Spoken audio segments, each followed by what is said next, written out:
तो कभी कभी इतिहास ऐसे मोड़ पर पहुंच जाता है जहां दुनिया भी अपनी आंखों पर भरोसा नहीं कर पाती। और आज भारत भी बिल्कुल वैसे ही मोड़ पर पहुंच चुका है। कुछ साल पहले जिस भारत को कई विदेशी एक्सपर्ट धीमी अर्थव्यवस्था वाला देश कहकर मजाक उड़ाया करते थे, आज वही भारत वैश्विक इकोनॉमी की स्पीड लिमिट तोड़ता हुआ उन सभी देशों से कई गुना आगे निकल चुका है। अमेरिका से लेकर यूरोप तक, तुर्की से लेकर चाइना तक, ये सभी देश एक ही सवाल पूछ रहे हैं, आखिर भारत इतनी तेजी से आगे निकला कैसे। और यहाँ पर सबसे ज्यादा हैरान तो वो लोग हैं जिन्होंने यह सोचा था कि भारी टैरिफ, हाई प्रेशर, इसके अलावा इकोनॉमिक स्लो डाउन, इन सब के बीच भारत की ग्रोथ रुक जाएगी। लेकिन होता इसका बिल्कुल उल्टा है। आज जहां दुनिया की कई बड़ी अर्थव्यवस्थाएं 1 से 2% की ग्रोथ पर फिसल रही हैं, वहीं दूसरी ओर भारत 7% से भी ऊपर की स्पीड पर उड़ रहा है। और यहाँ पर मजे की बात तो ये है, ये तो कुछ महीने पहले रिलीज हुए डेटा से पहले की रफ्तार है, क्योंकि दुनिया को असली झटका तो अब लगेगा जब उनके सामने ये खबर पहुंचेगी कि अब भारत वो देश नहीं रहा जिसका कई साल पहले लोग मजाक उड़ाया करते थे,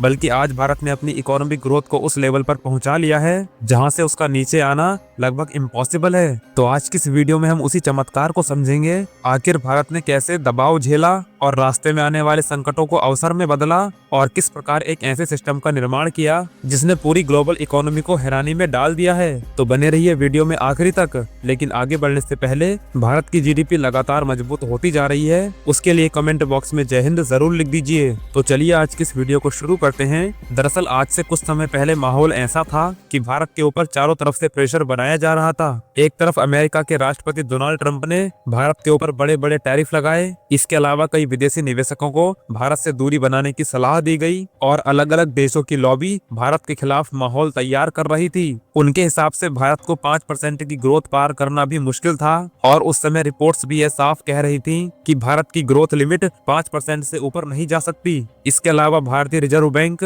और कई सरकारी संस्थाओं ने भी यही आशंका जताई थी। लेकिन चीन, तुर्की, पाकिस्तान और पश्चिमी विश्लेषक एक चीज भूल गए थे कि भारत की अर्थव्यवस्था केवल बाहरी बाजार पर नहीं चलती, बल्कि भारत की ताकत उसका घरेलू बाजार है। और यही वो गलती थी जिसकी कीमत आज पूरी दुनिया चुकाती दिखाई दे रही है। लेकिन इसी बीच जैसे ही इंडियन रेटिंग्स एंड रिसर्च की नई रिपोर्ट सामने आई, तो दुनिया भर के कई एक्सपर्ट को ये समझ में ही नहीं आया कि आखिर यह सब कुछ हुआ कैसे। 7.2% से भी ज्यादा की ग्रोथ, अभी तक तो दिवाली का डेटा भी सामने नहीं आया था, उसके बाद भी 7% से ज्यादा की ग्रोथ बना लेना, ये आंकड़ा केवल एक नंबर नहीं था, बल्कि ये दुनिया के लिए एक मैसेज था कि अब भारत को रोकना किसी के बस की बात नहीं है। यहाँ पर कुछ लोगों के मन में यह सवाल आ रहा होगा कि आखिर भारत की ग्रोथ के पीछे सबसे बड़ा रोल किसका है? प्राइवेट कंजप्शन, यानी देश के लोग, उनकी खरीदने की क्षमता और उनके खर्च करने की ताकत। क्योंकि जब अमेरिका टैरिफ लगा रहा था, जब एक्सपोर्ट पर दबाव बढ़ रहा था और जब ग्लोबल मार्केट धीमा हो रहा था, तो उस समय भारत सरकार ने चुपचाप एक बड़ा मास्टर स्ट्रोक खेला। सबसे पहले तो उन्होंने आम लोगों की जेब में पैसा छोड़ा, जिसमें टैक्स कट,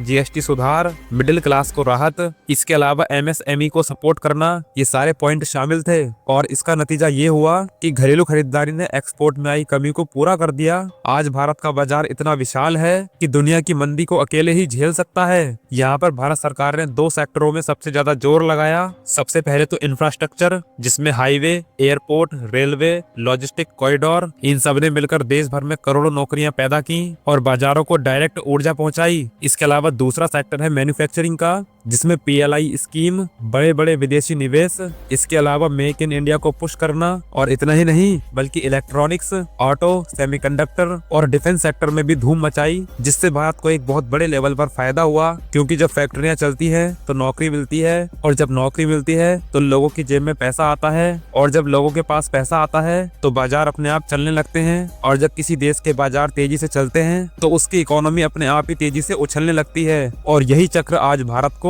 7% से ज्यादा की ग्रोथ रेट पर ले जा रहा है। और यहाँ पर यह कहना गलत नहीं होगा कि अब भारत का घरेलू बाजार चीन को भी पीछे छोड़ने वाला हथियार बन चुका है। आज भारत की 140 करोड़ की आबादी यह केवल एक संख्या नहीं है, बल्कि यह दुनिया का सबसे बड़ा इकोनॉमिक इंजन है। जैसे जैसे लोगों की आय बढ़ती है, देश की जीडीपी में तेजी स्वाभाविक रूप से आ जाती है। आज भी भारत की खपत दुनिया की सबसे तेज बढ़ती हुई खपत है कि अगर कुछ और बड़े सुधार हुए तो फिर आने वाले समय में भारत 10% से ज्यादा की जीडीपी ग्रोथ हासिल कर सकता है। आज भारत के पास केवल एक ही कमजोरी बची है, जो कि है क्वालिटी स्टैंडर्ड। कई घरेलू उत्पाद अच्छी क्वालिटी नहीं दे पाते, जिससे लोग विदेशी ब्रांड की तरफ भागते हैं। अगर भारत इसे सुधार ले तो इससे घरेलू मांग कई गुना बढ़ेगी, मेक इन इंडिया पर भरोसा बढ़ेगा, एक्सपोर्ट में भी भारी उछाल आएगा और इससे हमारा भारत देश भी चीन के जैसा एक बड़ा निर्माण केंद्र बन सकता है, क्योंकि यहाँ पर चीन ने भी अपनी ग्रोथ क्वालिटी के दम पर ही बनाई थी। अगर भारत भी यही काम कर लेता है तो फिर यह खेल पूरी तरह से पलट सकता है। यहाँ पर कई विशेषज्ञ कह रहे हैं जनवरी महीने में जो तीसरी तिमाही का डेटा सामने आएगा उसमें दुनिया भर के कई रिकॉर्ड टूटेंगे, क्योंकि इस बार दिवाली के दौरान भारतीयों ने खरीदारी करके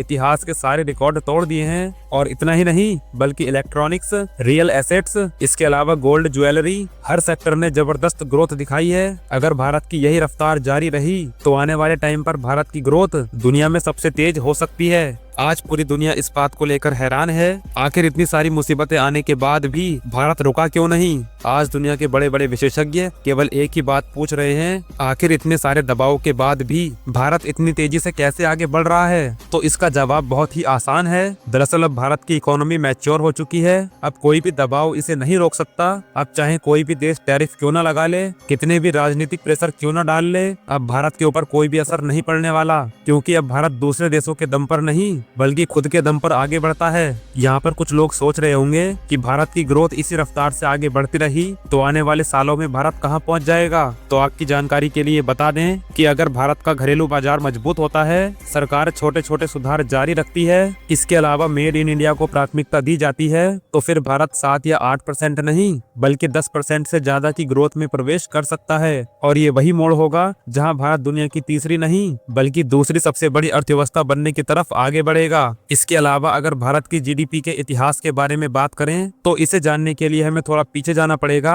दरअसल आज दुनिया भारत की तेज रफ्तार को देखकर हैरान है, लेकिन ये सब कुछ पहले से ऐसा नहीं था। एक समय ऐसा भी था जब भारत की आर्थिक स्थिति बिल्कुल ही अलग थी। प्राचीन भारत में जीडीपी का मतलब केवल पैसों से नहीं था बल्कि उत्पादन से था, और उस दौर में भारत दुनिया का नंबर 1 देश कहलाता था। और ये भी कहा जाता था कि दुनिया की कुल अर्थव्यवस्था का लगभग 25 से 30% हिस्सा अकेले भारत के पास ही मौजूद था। और यही वजह थी कि विदेशी ताकतें भी भारत को सोने की चिड़िया कहा करती थीं। और उस समय भारत का सोने की चिड़िया कहलाना उसी के ऊपर भारी पड़ गया था, क्योंकि जैसे ही दुनिया भर के देशों को ये पता चला कि भारत के पास सोने के बड़े बड़े भंडार मौजूद हैं, तो वैसे ही अंग्रेजों ने आकर भारत के ऊपर कब्जा कर दिया और भारत का सारा सोना लूटकर अपने साथ ले गए। दोस्तों आज इतिहास यही बताता है कि अब भारत की ग्रोथ रुकने वाली नहीं है। जिसने अंग्रेजों की लूट झेली, 1991 का संकट झेला, ग्लोबल मंदी और कोरोना काल को भी झेला, वो देश अब इतना मजबूत हो चुका है कि अब कोई भी बाहरी दबाव उसकी रफ्तार को नहीं रोक सकता।